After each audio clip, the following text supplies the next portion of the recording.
Just when you thought your Xbox 360 was all nostalgia and dust, surprise! It just got a fresh update.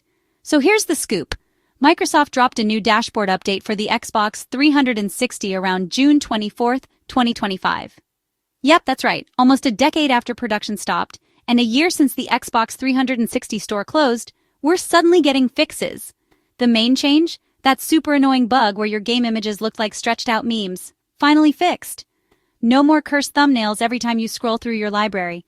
But wait, there's a twist.